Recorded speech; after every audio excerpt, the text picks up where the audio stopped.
So good morning, good morning. Dito tayo sa Bridgetown. So meron tayong advanced riding today. Medyo advanced techniques, mga slaloms, mga ganon, evasive maneuvers, yun ang gagawin natin. So pag Saturday, meron sila yung basic, no? Yung para sa mga first time riders na gusto mag-aaral magmotor. Ang requirements lang sa basic marunong ka magbisikleta, no? Bisikleta, marunong ka mag-balance. Pwede na 'yon sa basic, no? Tapos sa Sunday, pwede rin daw ang basic. Pag Sunday, pwede rin. Kung gusto nyo, sa mga coach natin. So yun, yun ang gagawin natin ngayon today. Maganda yung panahon, maganda yung araw. So tuturuan tayo ni coach kung paano mag-ride ng yung seamless ba, yung kahit nasa maliit na area lang makakaikot ka. Yun na importante. Importante makakaikot ka kasi parang na rin yun parang way na rin yun para iwasan mo yung mga bato, mga potholes. Pag tinignan nyo, tignan sa Bridgetown, no? Tignan nyo sa Bridgetown, may mga activities. May mga activities for family. Pwedeng parang meron silang obstacle course. Ayun, ayun. So hindi lang basta motor, no? Pwede kang mag-obstacle course buong pamilya. Tapos may mga joggers kasama yung mga aso nila, ayan mga bikers. And I think may pa-concert pa rito. Ayun, nakikita niyo, lahat yan free. Pwede kayo pumunta rito. Walang bayad, walang entrance yan.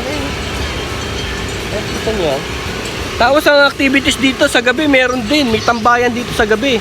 Kasi meron ditong Mercato Centrale, yung isang grupo ng mga vendors na mga pagkain, andun sila, napakarami nila. Ito na, siguro sineset up na yung testingin natin yan, ha?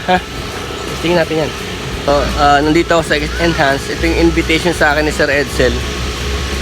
Kasi medyo matagal na rin akong rider, veteran rider na. So, since high school, I've been riding to school, no? Kaya parang nakuha ko na rin talaga yung mga styles tsaka yung evasive maneuvers through experience. Kasi experience is the best teacher. Sabi nga nila, experience is the best teacher. So kailangan din ng common sense. Pag ikaw nagmumotor, kailangan mo rin ng common sense. Kalaban ng mga motor sa kalye is yung sarili nila, no?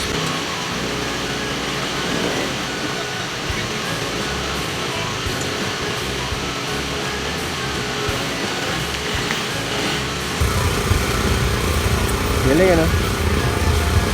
Wala yung ating try natin Crash Guard Philippines. Ay, ikaw ba'y gumawa nun? Hindi. Lahat po ng crash guard ng school bali sa akin lahat. Ano yan? Custom? Wow! Hinahanap ko nga kasi ang galing Papakita natin yung crash guard. Nabilib nga ako lalo na yun Kasi bukod na may crash guard, stylish, di ba? Ang ganda Crash guard. Saan ginagawa ito? Sa Kogyo lang po. So yung shop ko lahat po ng process in-house. So if you prefer painted like yung mga nandito, meron din tayong powder coat. Tapos pati bending sa inyo. Lahat po in-house talaga. Yung design. Kanino? Ako po naman. Wow! Stylish Pag check nyo po yung page namin sa Facebook, YouTube, or sa Instagram, Crash Guard Philippines, nakita nyo po yung mga designs namin. Okay. Sige, thank you sir. Crash Guard Philippines. Papakita ko sa inyo yung mga gawa niya. Ayan noong una pa lang nagandahan na ako Noong una pa lang nagandahan na ako sa design niya Kasi alam mo namang hindi galing sa online. Alam ko talaga na hindi nagaling sa Lazada o Shopee, walang ganyan Nakita ko Oo, tumulong ko.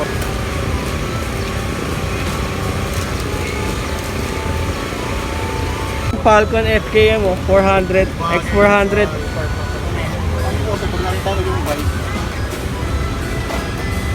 So ito yung mukha niya. Ito yung camera May camera yan, built-in, tapos ready for vlogging yan, mataas ang resolution niya. Tapos these are demo units.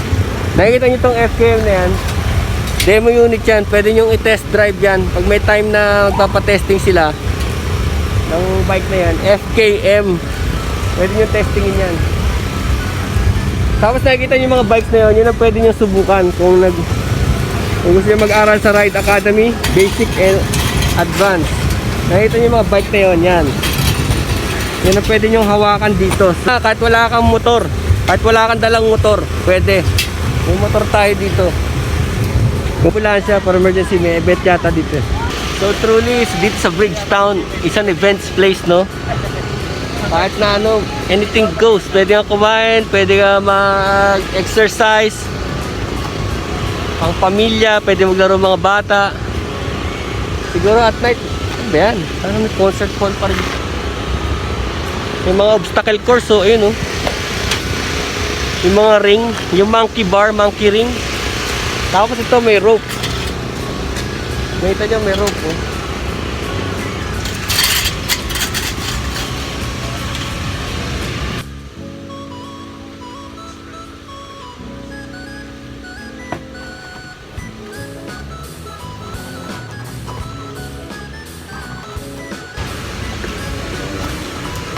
Liability waiver.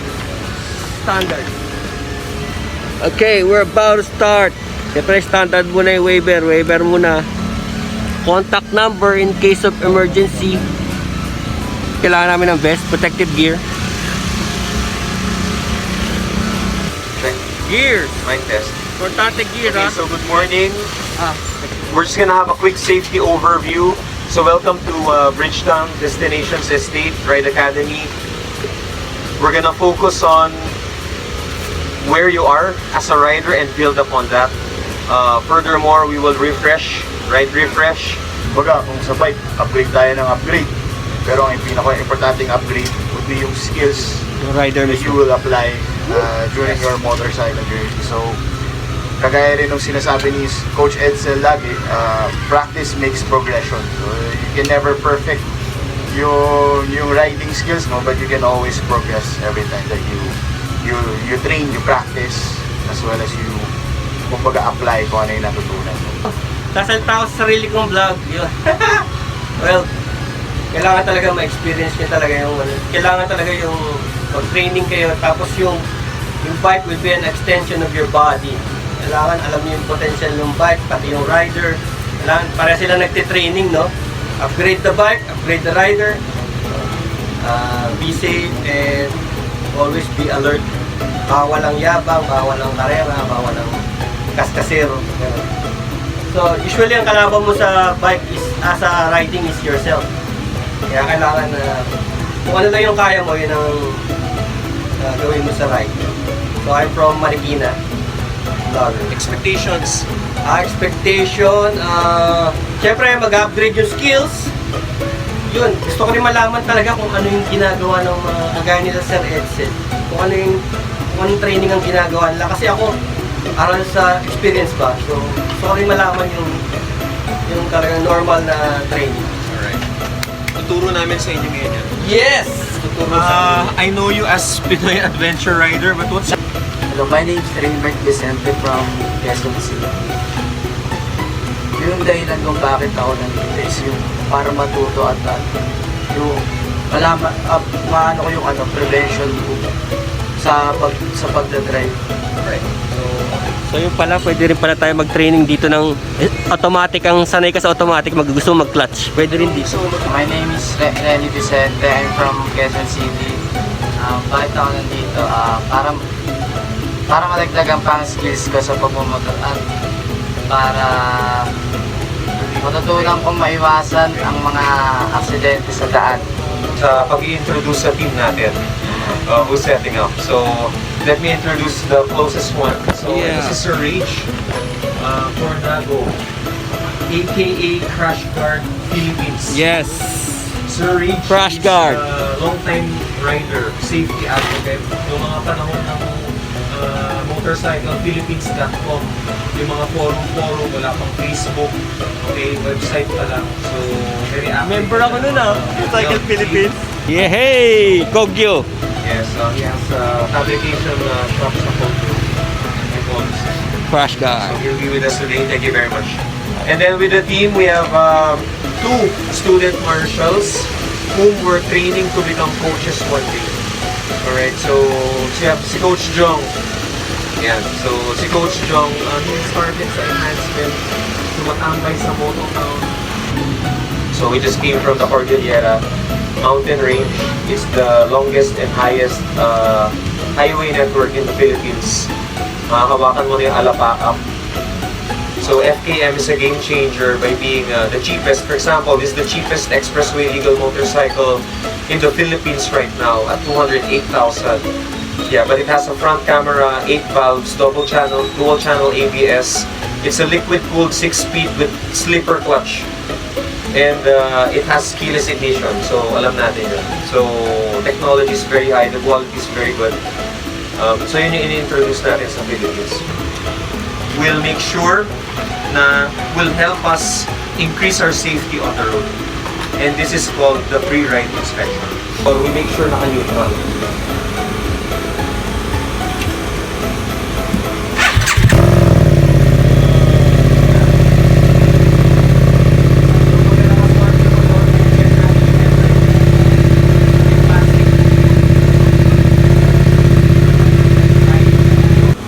Pagkapuyat ang katawan, mahina ang katawan, huwag tayo masyado mag-ride. Okay? Kasi kailangan ng 100% ng physical capacity natin mag-ride.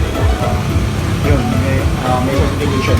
Ito po is yung full face helmet na actually ano po ito racing helmet siya. Tapos yung isa po yung ganito, classification is either open face or modular.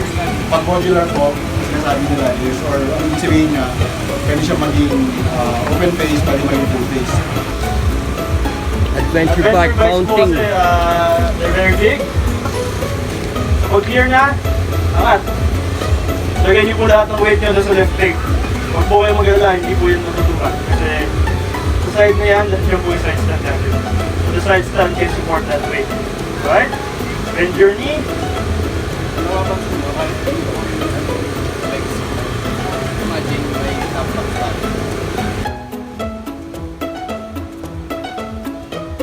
Manipulate ng motorcycle o magic trick. See, nakatayo yung motor, ito ginagamit yung kamay ko.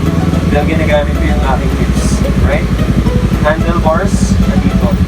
If the side stands up, make sure naka-neutral. Yan, kita nyo.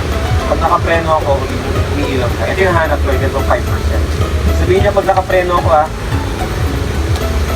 Yes! Oh. Yes! Oh, Tutulak ko yung motor. bakit kaya? See? Yan yung tinatawag guys na preloading or 5% rule. Dudulas pa rin siya. So, ang ginagawa ko is naka-cover lang ako sa brakes, okay, pero nakapreno pa rin. So, what it does is that it prepares your motorcycle. Yan, naka-brakes ako until 5% rule.